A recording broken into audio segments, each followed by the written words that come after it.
오늘이 우리 대한민국이 일제로부터 해방된 지 만 76년이 되는 날입니다.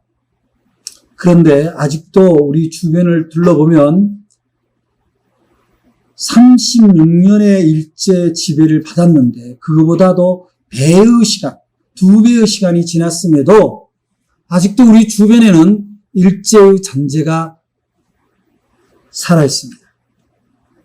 정말 무서운 역사입니다. 언어, 문화, 역사, 인식, 심지어 우리 자신의 민족에 대한 의식조차도 일제시대 때 교육받은 식민지 사관에 물들어서 여전히 친일의 의식이 잠겨있는 그런 지식인이나 정치인을 만나게 됩니다. 왜 이렇게 되었을까요?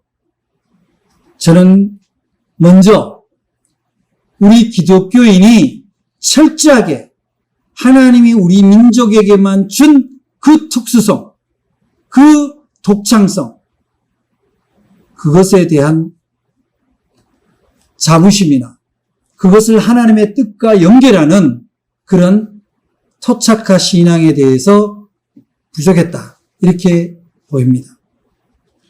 외래에서 들어온 그것이 일제든 서구든 마치 그것이 우월한 것처럼 그렇게 받아들이다 보니 일제가 우리나라를 강점했던 그 시기를 마치 우리 민족이 근대화된 하나님의 역사인 양 그렇게 오도하고 있다. 지금도 일부 정치인은 그 사람이 일본의 정치인인지 한국의 정치인인지 모를 만큼 친일의식에 젖어 있습니다. 일본을 배척하자는 것이 아니라 역사를 분명히 인식하지 않고서는 그 민족의 미래는 장담할 수가 없습니다. 해방한 이후에 친일을 했던 사람들에게 물어봤습니다. 왜 당신은 일본의 그 지배에 그렇게 적극적으로 충성을 했느냐? 그들은 얘기합니다. 나는 조선이 해방될 줄 몰랐다. 그래서 내 육신의, 내 가족의 생존과 영달을 위해서 어쩔 수 없이 나는 일제에 충성을 했다. 그 변명이 그럴듯해 보입니다. 그러나 그 반대에서 자신의 목숨을 초계와 같이 던지고 민족의 독립을 위해서 대한민국의 해방을 위해서 싸웠던 독립지사들이 있습니다. 그들이 민족의 고난, 그것을 민족의 고난이거나 어떤 유체 이탈의 삼자적 입장에서 자기 민족을 바라본 것이 아니라 그들은 민족의 고난을 자기의 고난으로 받아들이고 그것을 반드시 이기고 나가야 된다라는 그런 의지에 민족혼이 살아있었기 때문에 우리는 해방을 맛볼 수 있었습니다. 저는 언젠가 어느 사람이 도마 안중근 의사를 테러리스트다 이렇게 얘기하는 그런 보도를 본 적이 있습니다. 물론 친일학자입니다. 근데 그 사람이 크리스천이에요. 만약에 사람을 죽이지 않고 해방을 이룰 수 있었다면 굉장히 좋겠습니다만 사람을 무수히 죽이고 있는 상황 속에서 그 죽이는 자를 그냥 내버려 둔다는 것이 과연 평화냐고요. 전쟁광, 살인마를 그냥 두는 것이 평화냐는 말입니다. 우리는 흔히 공동체의 고난에 대해서는 마치 그것이 나하고 상관이 없는 양 그렇게 생각하는 경우가 종종 있습니다. 그런데 그런 사람들이 대체로 어떤 사람이냐면은 자기 것이 많은 사람들이에요. 자기 물질이 많고 자기 배운 게 많은 사람일수록 이상하게 공동체의 고난에 대해서 그것을 오히려 자기 경제나 자기 지위의 이익을 위해서 거꾸로 고난을 활용하는 사람들이 있습니다. 어저께 뉴스를 봤는데 우리나라 금융권이 역대에 없는 수익을 얻었다고요. 수십조의 수익을 얻었습니다. 한국은행은 정부와 함께 통화정책을 통해서 국민들의 삶을 지원하기 위해서 극히 저금리, 거의 제로금리에 가까운 금리를 줬음에도 불구하고 금융권은 여전히 고금리로 도탄에 빠진 대한민국 국민들의 표현이 거칩니다만 피를 빨아먹고 있는 마치 흡혈 경제벌레 같은 그런 만행을 저지르고 있습니다. 그리고 거기에 이익금을 그들의 주주에게 돌려줍니다. 과연 지금 이 코로나 고난 가운데 이 고난을 자신의 역경을 알고 공동체를 위해서 자신을 내어놓는 그 고난을 이기겠다라고 함께 싸우는 그런 크리스천이 얼마나 있는지 우리가 오늘 돌아봐야 됩니다. 저는 이 코로나19 가운데 맞이한 강복절이 예사롭지 않습니다. 그 독립투쟁을 하는 가운데서도 일부는 그것도 배웠다는 사람들이 그 일제의 제국주의 전쟁에 같이 부안해동에서 충성을 맹세하고 민중의 골수를 빼서 수탈해서 그거를 전쟁의 무기에 갖다 바치는 자가 있었는가 하면 어느 누구는 자기 자신의 재산을 다 털어서 독립운동 자금을 대주고 죽임의 위협 가운데서도 그 고난을 반드시 이기겠다라고 했던 그런 민족 지사들도 있었습니다. 이 코로나19 가운데, 이 고난 가운데 우리는 어느 편에 서야 할까요? 나만 살면 됩니까? 나만 즐겁자고 마스크도 안 쓰고 온 사방을 쏘다니면 되겠습니까? 저는 오늘 우리가 그리스도인으로서 이 맞이한 시대의 고난을, 시대의 역경을 우리 크리스천 개개인이 어떻게 이겨나갈 것이냐. 그 역경의 지수, 그것에 대해서 오늘 성경을 통해서 우리가 다시 한번 그 에너지, 역경을 이길 수 있는 힘을 우리가 오늘 하나님의 말씀과 주님의 은혜 가운데 우리가 공급받게 되기를 간절히 축원합니다. 흔히 사람들의 능력 지수를 얘기했을 때 지능 지수에서 IQ, 또 요즘은 관계성을 보기 때문에 감성 지수에서 EQ 이렇게 하는데 미국의 심리학자 폴 스톨츠라는 교수는 사람에게는 AQ가 있다. AQ라고 하는 바로 Adversity Quotient이라 해서 사람의 역경을 이기는 지수입니다. 이제 여러분, 저와 여러분에게는 이 AQ가 어느 정도라고 생각하세요? 그리스도인은 기본적으로 하나님을 믿지 않는 사람과는 전혀 다른 AQ 지수를 보유하고 있어야 됩니다.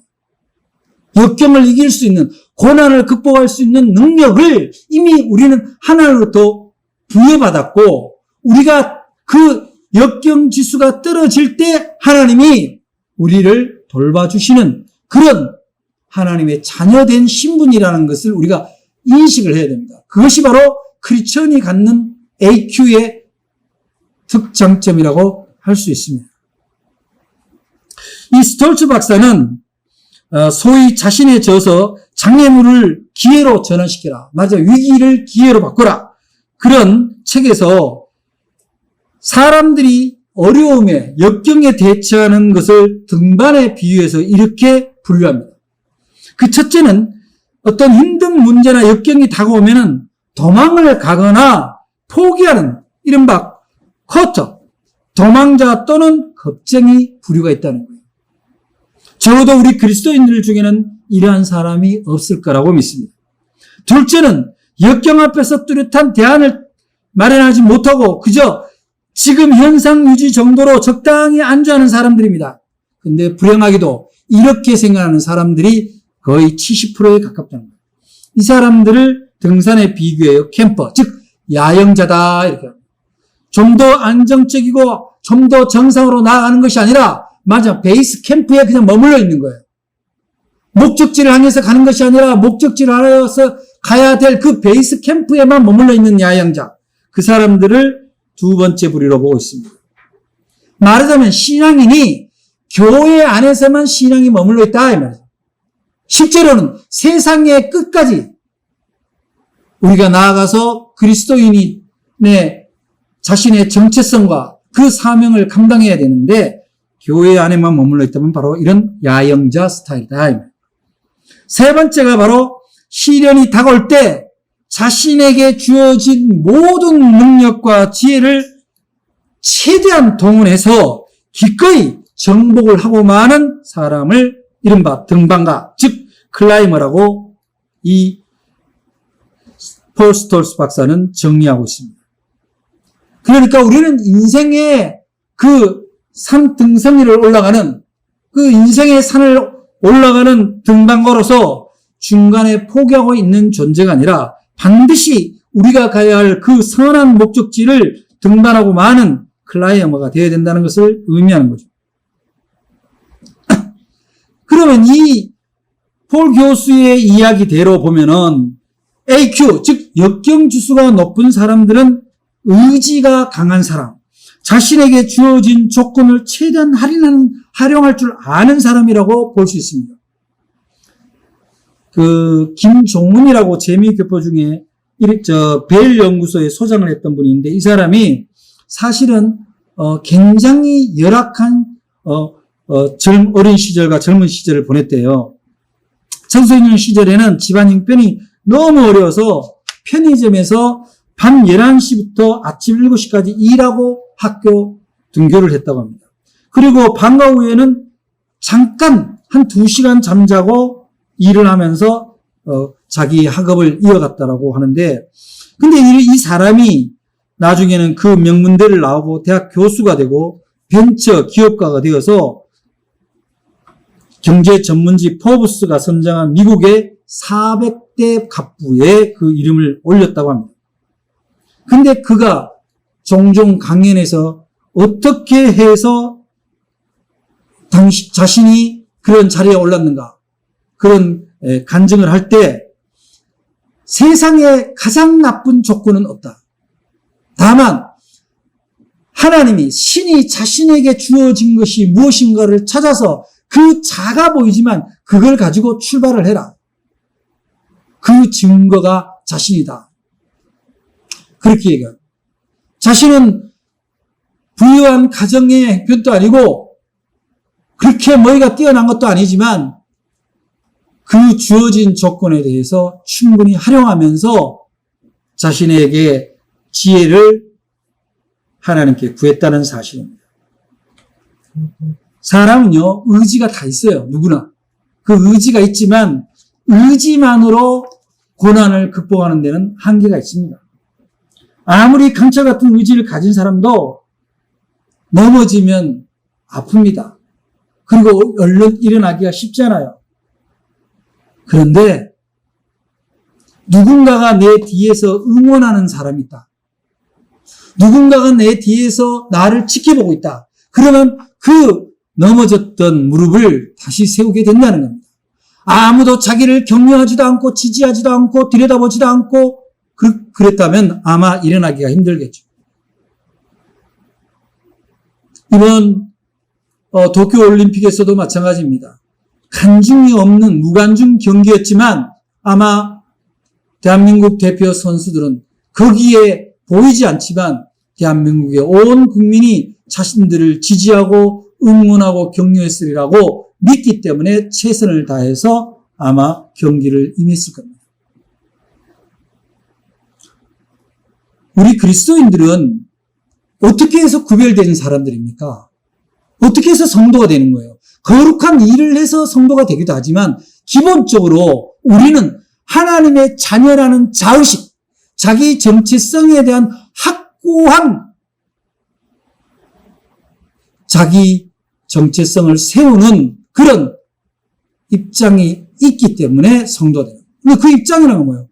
나의 어려움을, 우리 민족의 어려움, 우리 공동체의 어려움을 하나님이 알고 계신다. 하나님은 하나님의 방식대로 분명히 우리를 다시 일으켜 세워주고 우리가 가야 할 길을 보장해 주실 것이다. 라는 믿음이 있는 사람들이 바로 성도입니다. 오늘 시편 3편의 저자인 시인 다윗은 시편 36편과 함께 인간으로서 차마 감당할 수 없는 어려운 상황 속에서 쓴 시입니다. 모든 시인들의 시는 비극과 슬픔 가운데서 시가 출발합니다만 다윗도 예외가 아닙니다. 이 한편의 시의 배경은 다윗이 자신의 아들 압살롬을 피해서 도망을 다닐 때 쓴 시입니다. 다윗이 아들 압살롬의 반역을 피해서 유대 강야에서 쓴 시가 바로 오늘 시편 3편입니다.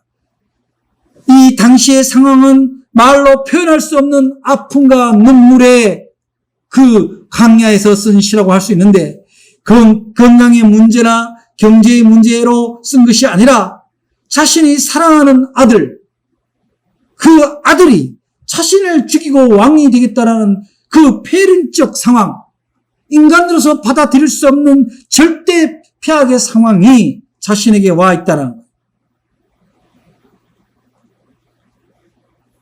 심지어 자신을 왕으로 모시고 따랐던 일부 신하가 압살롬에 표민되어서 자신을 조롱하고 비방합니다. 결국은 다윗이 이 강야 땅에 숨어서 이 시를 쓸 때 이렇게 표현합니다.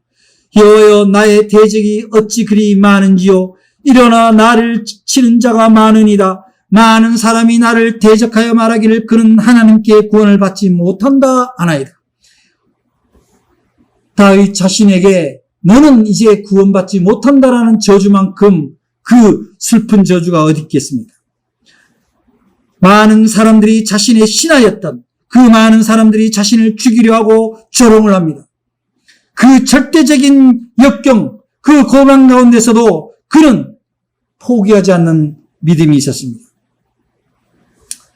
많은 사람들이 이쯤 되면은 나는 이제 쓸모가 없구나. 나는 더 이상 구원받지 못하겠구나 하고 자신을 포기할 수 있습니다. 그러나 다윗은 이 시에서 고백하면서 절대 하나님을 포기하지 않습니다. 자기 자신은 죽임의 그 위기에 있더라도 하나님은 자신을 버리지 않는다는 믿음으로 이 시를 쓰고 있었던 겁니다. 그런데 우리가 인생을 살면서 어떻게 사람이 인생에 고난이 한 번 없을 수가 있겠어요? 누구나 인생 살면서 다 고난을 겪습니다.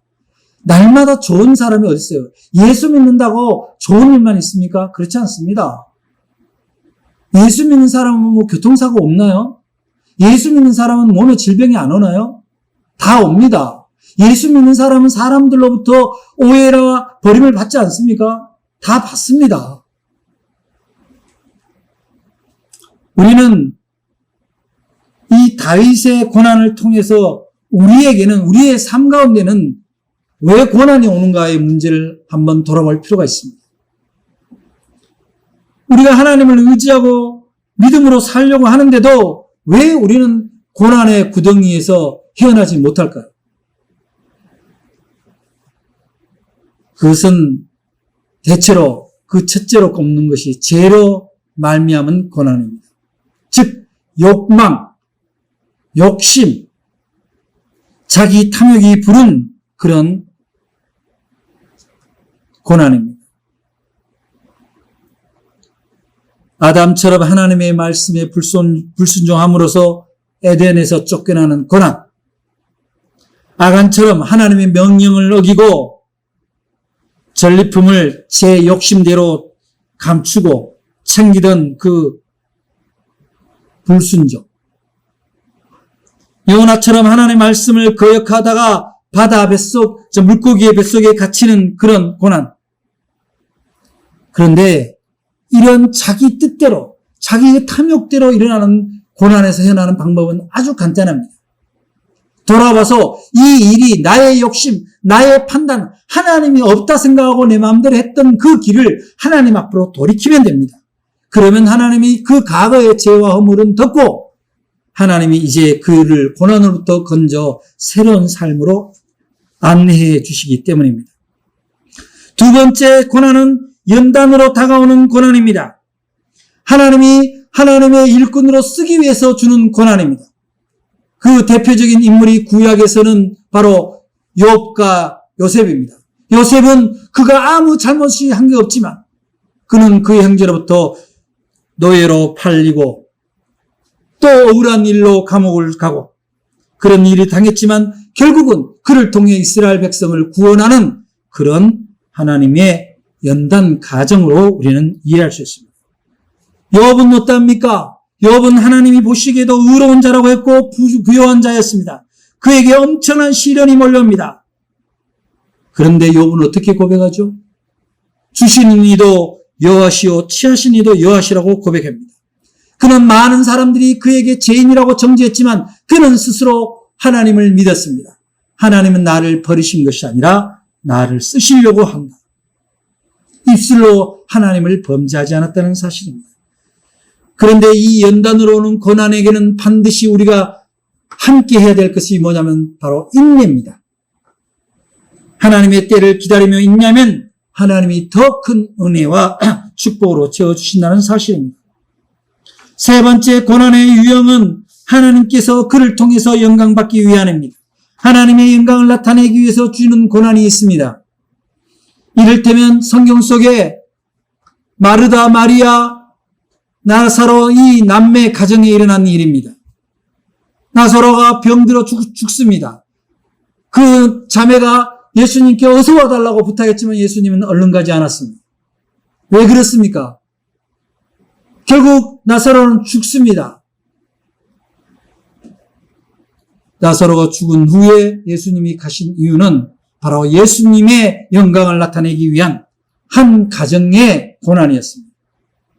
결국 그들은 하나님의 은혜, 예수 그리스도의 은혜로 말미암아 죽은 자가 살아나는 부활의 주인공, 그 첫 번째 주인공이 된 것입니다. 하나님의 영광을 선포하기 위한 고난을 받을 때 믿음을 가지고 하나님께 간구하고 기다려야 됩니다. 내 고난을 통해서 하나님을 원망하거나 하나님의 영광을 가리는 것이 아니라 오히려 이 일을 통하여, 이 고난을 통하여 하나님께 영광을 드릴 수 있는 그런 믿음의 자녀들에게 하나님은 역사를 일으키신다는 사실입니다. 그 다음에 가장 숭고한 고난입니다. 자발적 고난이에요.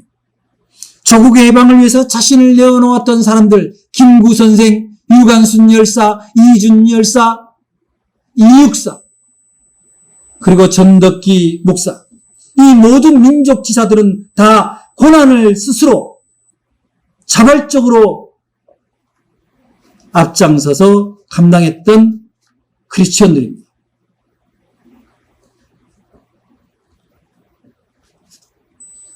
성경 속의 스데반은 믿음을 지키기 위해서 최초 순교자가 되었습니다.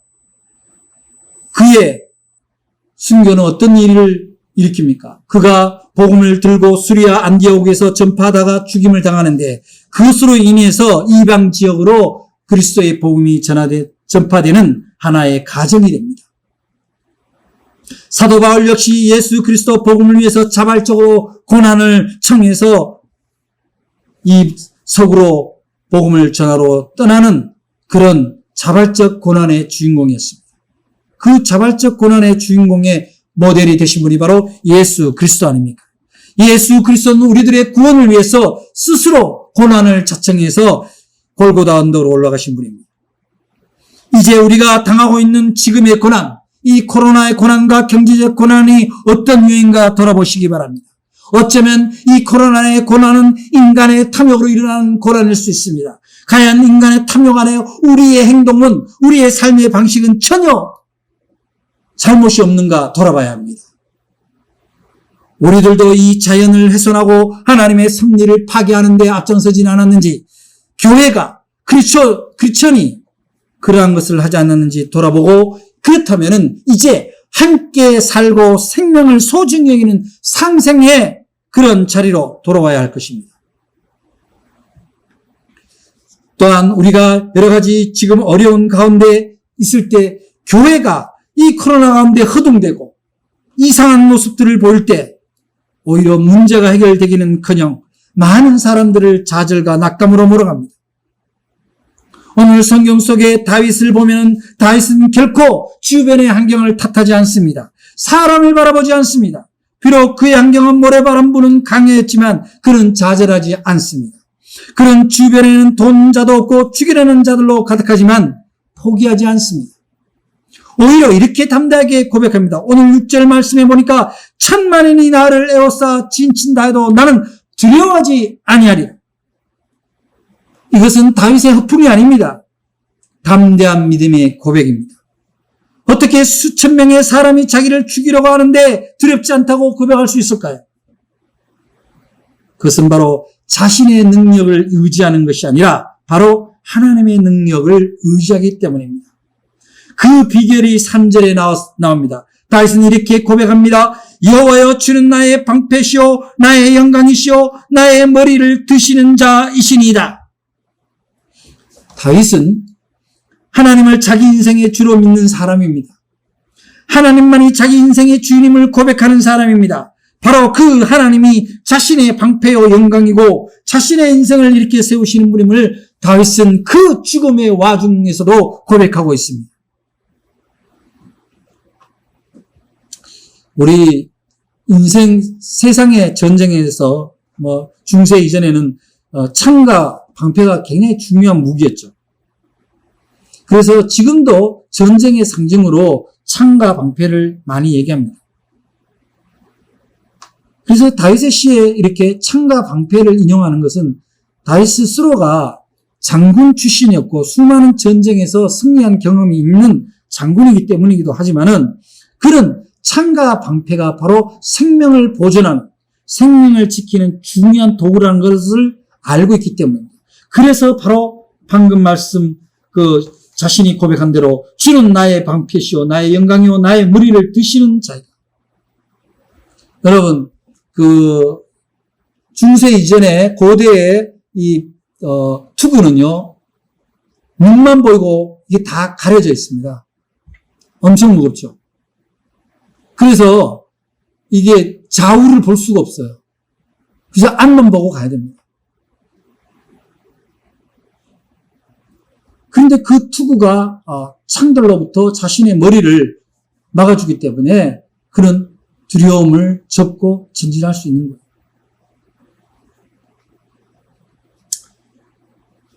하나님을 인생의 또 우리 삶의 결정적인 방패로 삼는 자에게는 그 어떤 고난의 위기가 와도 두렵지 않습니다.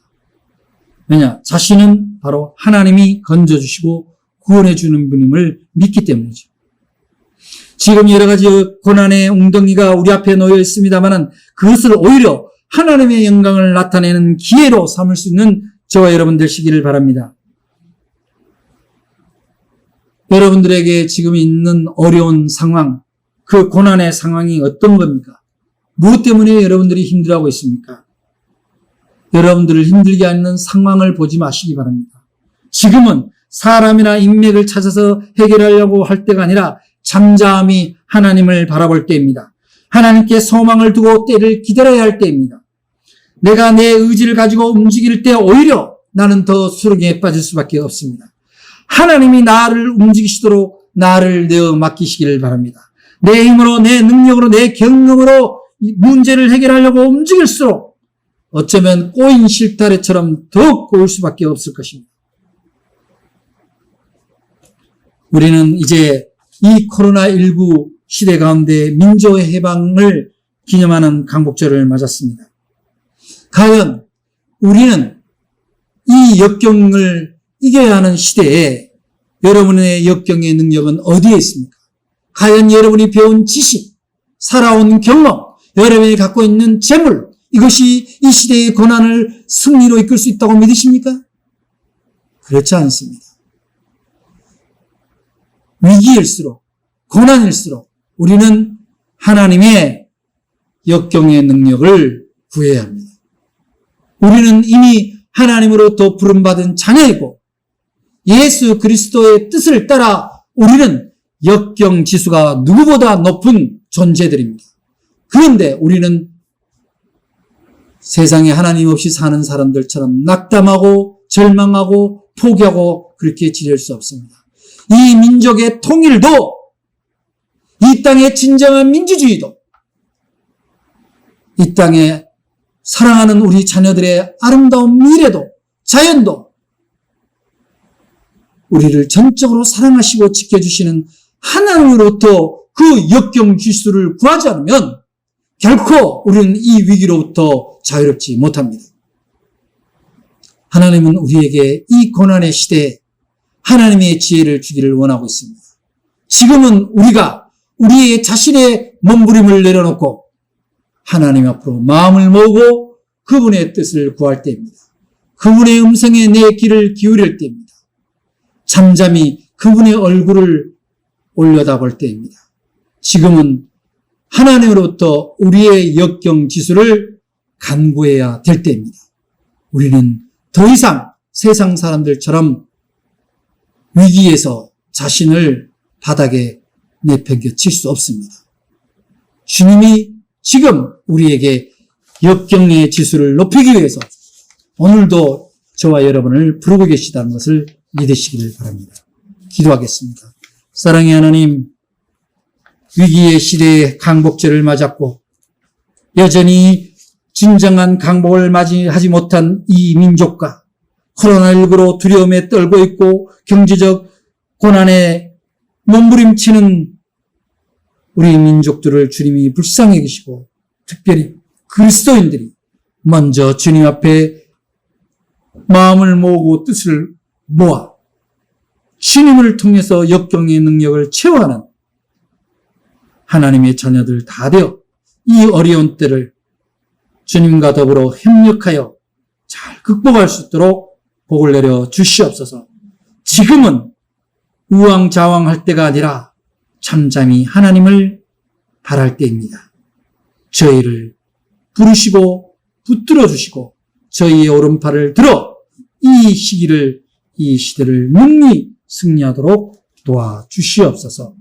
예수 그리스도 이름으로 기도합니다. 아멘.